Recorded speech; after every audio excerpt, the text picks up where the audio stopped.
जश्न का समय आ गया है और त्योहारों के इस मौसम में टेस्ट बुक आपके लिए लेकर आया है Navratri cell.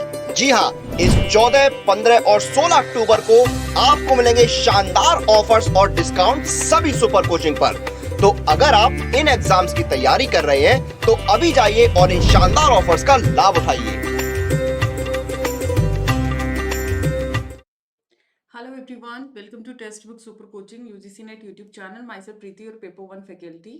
So today we are going to discuss current affairs, especially आपका पेपर 1 के अंदर जो पूछा जाता है. Although we have various type of current affairs जैसे कि इंटरनेशनल लेवल या फिर नेशनल लेवल, बट यहाँ पर हम लोग ये 15-20 मिनट के अंदर जो हमारा पेपर 1 स्पेसिफिक करंट अफेयर जाता है उसी को यहाँ पे डिस्कस करेंगे. चाहे वो कोई रैंकिंग है या फिर आप लोगों को कोई समिट है या फिर कोई कमीशन स्पेशली एस्टेब्लिश किया गया है, तो सिर्फ वही हम लोग एग्जाम ओरिएंटेड करंट अफेयर को डिस्कस करने वाले हैं with in this 10-15 minute session.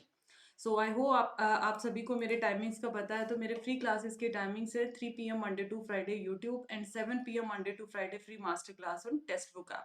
तो सेशन को लाइक शेयर जरूर करना है. इससे पहले भी मैं 4 क्लासेस करंट अफेयर पे कंडक्ट कर चुकी हूँ और वीकेंड पे ही आपकी करंट अफेयर की क्लास आती है, ताकि जो विद इन वीक कुछ हमारे 10-12 जो हमारे पेपर ओरिएंटेड आ जाते हैं करंट अफेयर, वो हम लोग वहां पर कवर कर पाए. तो ये क्लास अगर सिर्फ आप देख भी लेते, एक्सेप्ट जो आपकी रैंकिंग है उनको आप नोट डाउन कर लेना, अदरवाइज इसको आप देखते जाते हैं वीकली बेसिस पे, तो वो आपके लिए बहुत है. Right ji. रेस्ट ऑफ ये मेरा टेलीग्राम चैनल है, इसका पीडीएफ या बाकी क्लासेस का पीडीएफ है वो मैं आप लोगों को यहाँ पे प्रोवाइड करूंगी. तो काइंडली ज्वाइन @प्रीति पेपर 1 टेलीग्राम चैनल, ताकि आप लोग कोई भी अगर किसी स्टेज पे डाउट आता है या फिर आप लोगों के सेशंस के पीडीएफ हैं वो यहाँ पर मैं आप लोगों को प्रोवाइड करूंगी. तो ये जरूर आप लोगों को ज्वाइन करना है, क्योंकि यहाँ पर सेशंस के अपडेट भी शेयर किए जाते हैं. These are the timing of paper 2 faculties. जो भी आपका सब्जेक्ट है कंसर्न फैकल्टी के टाइमिंग्स आप नोट कर लीजिए, सो दैट आप लोगों का पेपर 2 की प्रिपरेशन भी दी बेस्ट वे के अंदर आप लोग को प्रिपेयर कर पाए.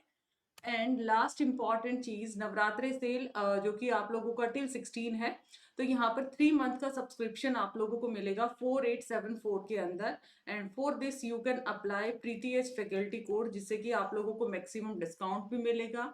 और यहाँ पर आप लोगों के बेनिफिट्स क्या रहेंगे, बेसिकली आप लोगों को live plus recorded classes, study notes, mock test, PYQ access, everything will be provided. तो अगर आप लोग इंटरेस्टेड है स्ट्रक्चर कोर्सेज के लिए, then you can go for the same. So let's start with the session. So current affair number 1 पे आप लोगों का आ जाता है. Recently UAE has chaired the 2023 International Conference on Climate Change and Nuclear Energy. ये आपका PD के respect में इंपॉर्टेंट है ये करंट अफेयर, क्योंकि वहां पर ही आपका इन्वायरमेंट रिलेटेड चीजें आती हैं. तो आपसे पूछा जा सकता है जो इंटरनेशनल कॉन्फ्रेंस है क्लाइमेट चेंज और न्यूक्लियर एनर्जी पे, वो कौन से कंट्री ने उसको चेयर किया था, तो दैट इज UAE. उसी के अलावा ऑर्गेनाइज इसको कौन करता है, ऑर्गेनाइज बाय IAEA, जिसको बोला जाता है इंटरनेशनल एटॉमिक एनर्जी एजेंसी. इससे ज्यादा डीप में हमें नहीं करना है. 2 से 3 क्वेश्चंस बनेंगे. यूएई ने कौन से कॉन्फ्रेंस को हैंडल किया है, तो क्लाइमेट चेंज और न्यूक्लियर एनर्जी को. या फिर कौन सी कंट्री ने किया, यूएई ने. और उसको ऑर्गेनाइज कौन करता है, IAEA, जो कि इंटरनेशनल एटॉमिक एनर्जी एजेंसी है. बात क्लियर. नंबर 2 पे आता है रिसर्च कॉन्फ्रेंस. ये आप लोगों का रिसर्च एप्टीट्यूड पे आता है और ये नेशनल लेवल की नहीं है, क्योंकि ये इंटरनेशनल लेवल की रिसर्च कॉन्फ्रेंस है. That's why might be examiner आपसे पूछ सकता है कि रिसेंटली किसने इनॉग्रेट किया था इंटरनेशनल रिसर्च कॉन्फ्रेंस को. तो अगर मैं इनॉग्रेशन की बात करूं तो हो सकता है एग्जामिनर आपको ऑप्शन दे दे प्रेसिडेंट, PM, या फिर किसी स्टेट के CM का नाम दे दे, या फिर गवर्नर दे दे ऑप्शंस के अंदर. तो आपको ध्यान रखना है जो इंटरनेशनल रिसर्च कॉन्फ्रेंस है, हाल ही में राष्ट्रपति द्रौपदी मुर्मू ने इनका क्या किया था, उद्घाटन किया था इस पर्टिकुलर कॉन्फ्रेंस का. जी. नंबर 3 पे आता है state of Uttar Pradesh has declared Gangetic dolphin. ठीक है, कौन से ने, यूपी स्टेट ने. पहला क्वेश्चन यही है आपका, किसको डिक्लेयर किया है, गंगटिक डॉल्फिन को state aquatic animal of the state. अब यहाँ पर आप लोगों के लिए यूपी ने क्या किया है, ये डिसीजन लिया है यूपी स्टेट ने, जो गंगटिक डॉल्फिन है as the state aquatic animal, इसको इन्होंने डिक्लेयर कर दिया है. और लॉन्च ही किसके तहत हुआ है, मेरी गंगा मेरी डॉल्फिन, मेरी गंगा मेरी डॉल्फिन ये कैंपेन है 2023, जिसमें इन्होंने क्या किया कि वाइल्ड लाइफ जो हमारा सिस्टम है उसको हम कंजर्व कर पाएं, प्रिजर्व कर पाएं और लोगों के बीच में इसके बारे में अवेयरनेस पैदा कर पाएं, so that they can understand the importance of maintaining the purity of reverse and pond. तो उसके रिस्पेक्टिव में ये पर्टिकुलर इनिशिएटिव लिया गया। तो कौन से स्टेट ने? यूपी ने। एंड कौन सा इनिशिएटिव? Gangetic dolphin, right. और इसको क्या बनाया है? State aquatic animal. And fourth आपका आ जाता है कौन से पर्टिकुलर इनिशिएटिव के तहत, कैंपेन के तहत? मेरी गंगा मेरी डॉल्फिन 23 कैंपेन। नेक्स्ट आता है फोर्थ नंबर पे, recently Tripura state has become the fourth state in the India to implement e cabinet system. ये आईसीटी का ई गवर्नेंस के रिस्पेक्ट में ये आप लोगों से पूछा जा सकता है। ई गवर्नेंस आपको पता है, ये टॉपिक हमारा यूजीसी नेट के अंदर आईसीटी के अंदर स्पेसिफिकली मेंशन किया गया है, जिसमें ई गवर्नेंस आप लोगों से अलग अलग इनिशिएटिव्स पूछे जाते हैं। तो इससे पहले भी जो 3 स्टेट है वो ई कैबिनेट को लागू कर चुके हैं। तो त्रिपुरा क्या बना? फोर्थ स्टेट बना है जिसने ई कैबिनेट सिस्टम को क्या किया है? इम्प्लीमेंट किया है। तो अगर इससे पहले की बात करूं मैं, ठीक है, इससे पहले की बात करूं, त्रिपुरा क्या है? फोर्थ स्टेट है। यहां पर मैं लिख देती हूं, त्रिपुरा क्या है? फोर्थ स्टेट है। सेकंड इसके अंदर क्या, नॉर्थ ईस्ट में कौन सा है ये? अगर नॉर्थ ईस्ट में बात करें तो नॉर्थ ईस्ट के अंदर इसकी पोजीशन है सेकंड। अगर ओवरऑल बात करें, फोर्थ पोजीशन। अगर नॉर्थ ईस्ट में बात करें then it is second position. इससे पहले कौन से स्टेट ई कैबिनेट को इंप्लीमेंट कर चुके हैं? उत्तराखंड, यूपी और अरुणाचल प्रदेश। ये भी आपका पहला नॉर्थ ईस्ट के अंदर आ जाता है। अगर नॉर्थ ईस्ट में पहले बात करें तो अरुणाचल प्रदेश आ जाता है, और अगर आप लोग यहाँ पर नॉर्मली बात करते हैं तो ये फोर्थ नंबर पे आता है त्रिपुरा। और सबसे पहला स्टेट कौन सा था आप लोगों का? उत्तराखंड, देन यूपी है, फिर अरुणाचल प्रदेश है, जिन्होंने ई कैबिनेट सिस्टम को क्या किया है? इंट्रोड्यूस किया है। इसका उद्देश्य क्या था कि डिजिटल जो इंफ्रास्ट्रक्चर है उसको डेवलप कर पाए, डिजिटाइजेशन हो पाए, जितने भी गवर्नमेंट सर्विसेज हैं उनके अंदर ट्रांसपेरेंसी मेंटेन हो पाए, और हम लोग कहीं ना कहीं डिजिटल डिवाइड या डिजिटल सर्विसेज को, आपको पता है डिजिटल इंडिया प्रोग्राम इसीलिए आया था कि डिजिटल एम्पावरमेंट को हम लोग अचीव कर पाए। That's why E cabinet system को इम्प्लीमेंट किया है। ये इंपॉर्टेंट है आप लोगों का क्योंकि it is aligned with your SDG MDG. ठीक है, आपको पता है कि गोल्स हैं एसडीजी एमडीजी के, तो वहां पर आप लोगों को हंगर, पॉवर्टी, वो एक पर्टिकुलर गोल आ जाता है। तो अभी रिसेंट में ग्लोबल हंगर इंडेक्स 23 आप लोगों का रिलीज कर दिया गया है, जिसमें इंडिया ने 111th रैंक क्या किया? हासिल किया है आउट ऑफ 125 कंट्रीज। ये मान सकते 125 में से 111 नंबर मिले हैं, तो ये हमारी जो पोजीशन रही है हंगर इंडेक्स में 111th रहा है। ठीक है, मतलब बहुत अच्छी पोजीशन, सॉरी, बहुत अच्छी पोजीशन नहीं है। Definitely it indicate a serious level of hunger. अगर नेबर कंट्रीज की बात करें, जैसे कि Pakistan it's 102 second, Bangladesh 81st है, नेपाल की 69th है और श्रीलंका की 60th है। मतलब ये लगा लीजिए इन्होंने भी काफी बेटर तरीके से स्कोर किया है। अगर मैं यहाँ पर बात करूं, जीएचआई जो स्कोर है, ग्लोबल हंगर स्कोर है, वो कैसे कैलकुलेट किया जाता है? कौन से इंडिकेटर्स को वो क्या करता है? मतलब मल्टी डायमेंशनल नेचर रहता है। तो 4 इंडिकेटर्स को ये चेक करता है, और इस पे क्वेश्चन आया हुआ है, मैं आपको लास्ट में पीवाईक्यू भी शेयर करूंगी। एक आता है अंडर नरिशमेंट, ठीक है, जो पॉपुलेशन का जो शेयर है, जिसकी कैलोरिक इनटेक सफिशिएंट है या नहीं है, उसके ऊपर बात की जाती है। नेक्स्ट आता है child stunting, share of children under the age of 5 who have low height for their age reflecting chronic under nutrition. याद ये रखना आप लोगों को, under nourishment, child stunting, child wasting and child mortality, ये 4 इंडिकेटर्स होते हैं अलग अलग, जिसके बिहाफ पे ये क्या किया जाता है? आप लोगों का कैलकुलेशन किया जाता है। उसी के अलावा जो ग्लोबल हंगर इंडेक्स है, ये ना आप लोगों को ग्लोबल, रीजनल और नेशनल लेवल पे परफॉर्म किया जाता है। और ये एक तरीके से 100 पॉइंट स्केल, जो अलग अलग आप लोगों को देखे जाते हैं, 100 पॉइंट स्केल रिफ्लेक्ट करता है सिविरिटी ऑफ हंगर। ठीक है, जैसे 0 क्या है? बेस्ट स्कोर है, और 100 क्या है? वर्स्ट स्कोर माना जाता है। तो इस तरीके से अलग अलग स्कोर असाइन किए जाते हैं, और आप लोगों के ये पर्टिकुलर जो इंडेक्स है वो निकाले जाते हैं। इनको किसके साथ अलाइन किया गया है? With SDG. जैसे कि अंडर नरिशमेंट की बात करें तो एसडीजी 2.1 आ जाता है, ये एक बार थोड़ा सा क्रॉस चेक कर लेना आप लोग।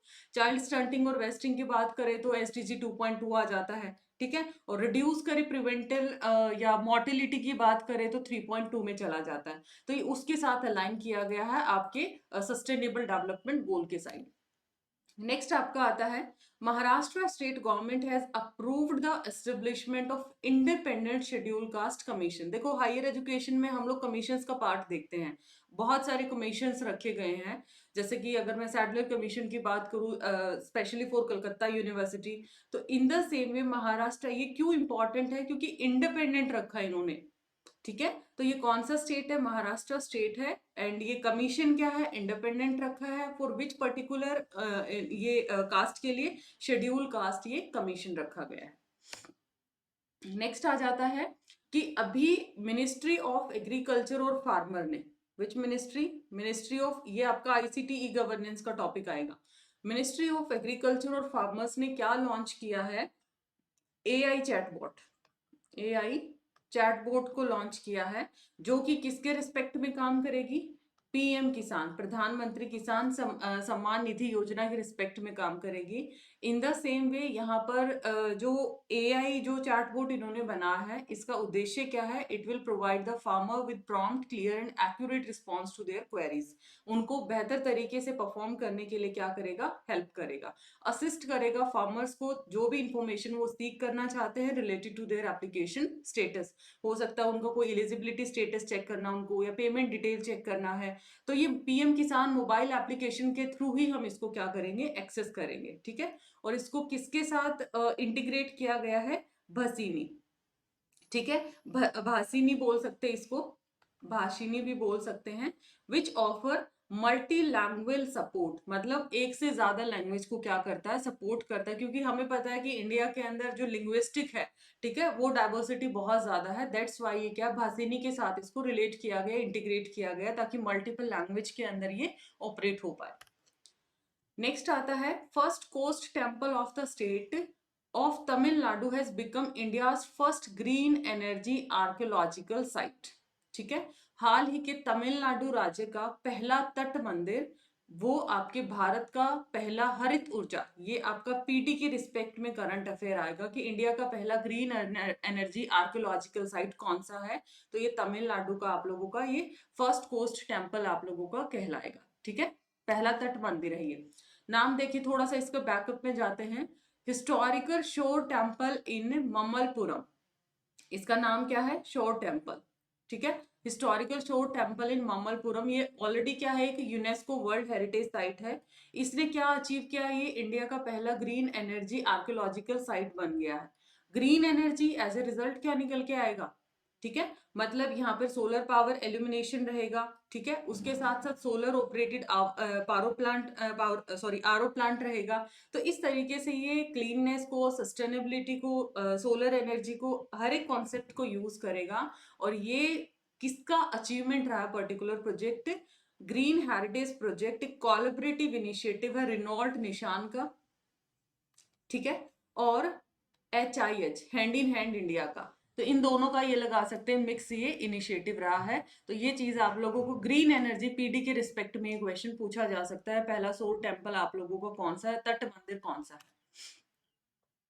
नेक्स्ट है, in Hyderabad country first solar roof cycling track was inaugurated by state municipal administration and urban development minister K Tarakarama Rao.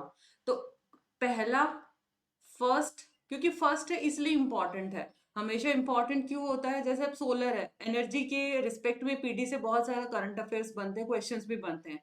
तो पहला सोलर प्रूफ साइकिलिंग ट्रैक आपका कहाँ बना, तो वो आपका बना है हैदराबाद के अंदर। नेक्स्ट है, यूपी गवर्नमेंट ने लॉन्च किया है हर घर सोलर अभियान, हर घर सोलर अभियान कैंप इन लखनऊ और Varanasi to promote the use of solar energy among the public. ये थोड़ा सा लीस्ट इंपॉर्टेंट में आ जाता है, तो आप इसको इग्नोर भी कर सकते हैं और गो थ्रू भी कर सकते हैं पॉइंट्स में। बट हाँ, हैदराबाद का साइकिलिंग, क्योंकि वो फर्स्ट सोलर रूफ है आप लोगों का, दैट्स वाई वो इंपॉर्टेंट है, क्योंकि पहला साइकिलिंग ट्रैक है।